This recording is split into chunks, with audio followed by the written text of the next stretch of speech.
Bom dia, pessoal. Vamos de BTC na manhã dessa segunda-feira, 2 de outubro. Agora na Espanha, meio-dia e 39, no Brasil, 7h39 da manhã.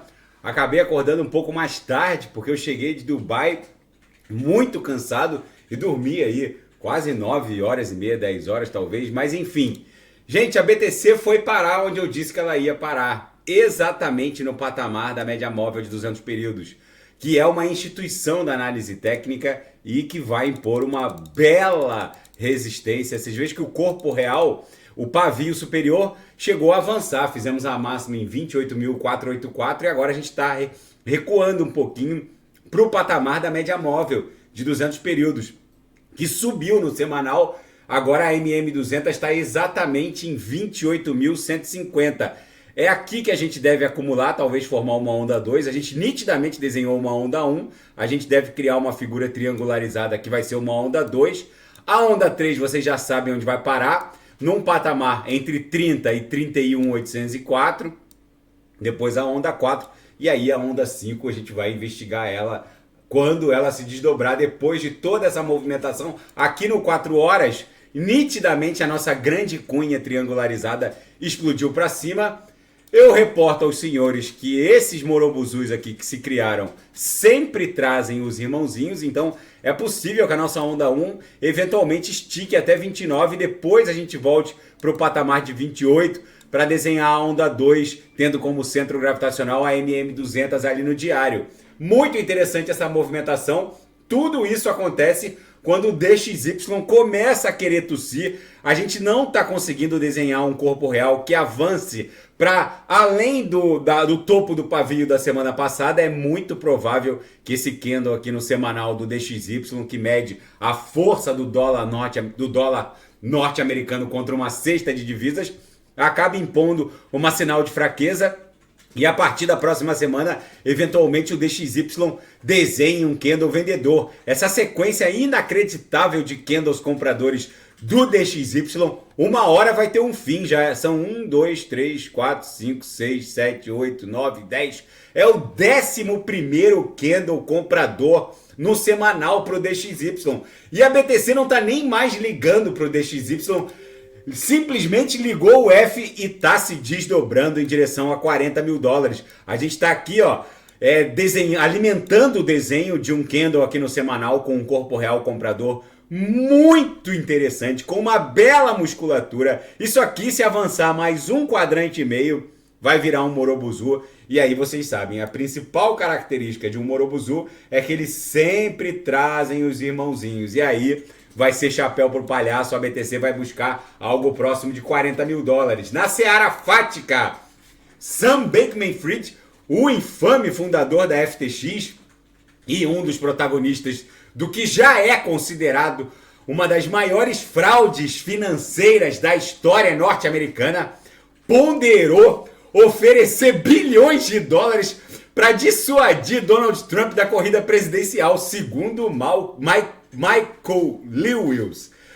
O fundador da FTX, Sam Bankman-Fried, considerou oferecer bilhões de dólares a Donald Trump para impedi-lo de concorrer à presidência dos Estados Unidos. Em uma entrevista exclusiva, Lewis revela que numa conversa travada com Sam Bankman-Fried, antes do colapso da FTX, que ele tinha bilhões de dólares sobrando não, eram dos usuários da FTX, e considerava doá-los para o ex-presidente Donald Trump para ele não concorrer à presidência. Segundo Fried, ele tinha grandes ambições nos órgãos reguladores, principalmente financeiros, e o Donald Trump poderia colocar areia nos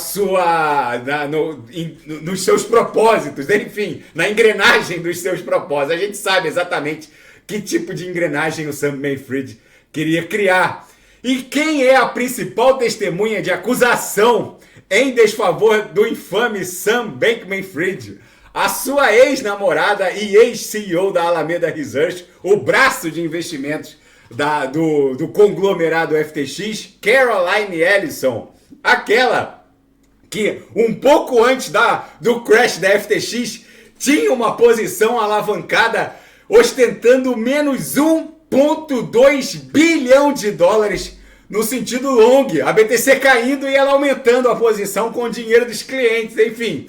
É efetivamente um programa de comédia, essa FTX. E na seara geopolítica e finanças internacionais, Joe Biden promete uma solução para a Ucrânia depois que a lei aprovada a toque de caixa no final de semana, que vai impedir o fechamento da administração federal norte-americana, não contemplou nenhuma ajuda em favor da Ucrânia. Enfim, para evitar uma paralisação, principalmente das agências de inteligência do Pentágono e das principais agências de controle do governo norte-americano, a Ucrânia restou não contemplada com dinheiro. Enfim, vamos ver como o fronte ucraniano vai lidar sem grana. E os democratas, os caciques do Partido Democrata, apoiam publicamente Joe Biden para a corrida presidencial em 2024. Mas, privadamente, eles possuem sérias preocupações, principalmente em relação ao filho do Joe Biden, o Hunter Biden, que faz um lobby meio obscuro, que beira ali a fronteira, o limite, a fronteira legal entre lobby e corrupção. Enfim, vamos ver como isso vai se desdobrar. A idade também do Joe Biden tem pesado muito, porque ele encerraria o segundo mandato já beirando os 90 anos. Não que isso para o Biden seja especificamente um problema, mas alguns caciques acham que a sociedade norte-americana ultraconservadora pode ver isso como um problema.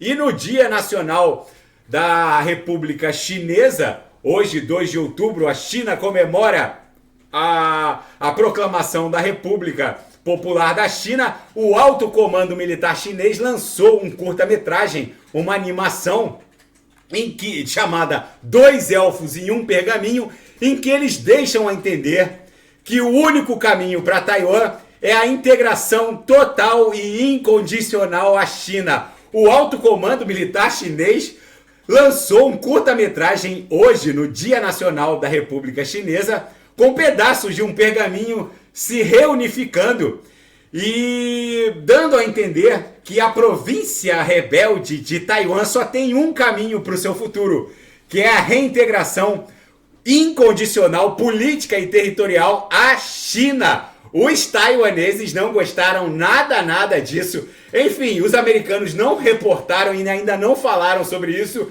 mas o mundo está virado numa hecatombe nuclear. Se a China resolver invadir Taiwan, algo que não é tão simples assim, é bem provável que a BTC exploda em direção a 100 mil dólares, porque os gastos militares ocidentais não estão para peixe. Gente, a BTC provavelmente vai criar uma onda 2 aqui, tendo como centro gravitacional a MM200, depois explode numa onda 3 que vai ficar entre 30 e 31.804, vai formar um novo triângulo, no que vai ser uma onda 4, e depois, numa bela onda 5, vai investigar a faixa de justiça do preço para cima, que fica para uma análise a posteriori. A nebulosidade avermelhada está quase ensejando a criação de uma bela nebulosidade esverdeada. Está muito estreita, isso aqui já vai virar uma bela nuvem esverdeada. Lembrando que quando o preço transita por cima do setor esverdeado da nuvem, como aqui, ó, ele sofre essa repulsa magnética que vai levar a BTC para 40 mil dólares.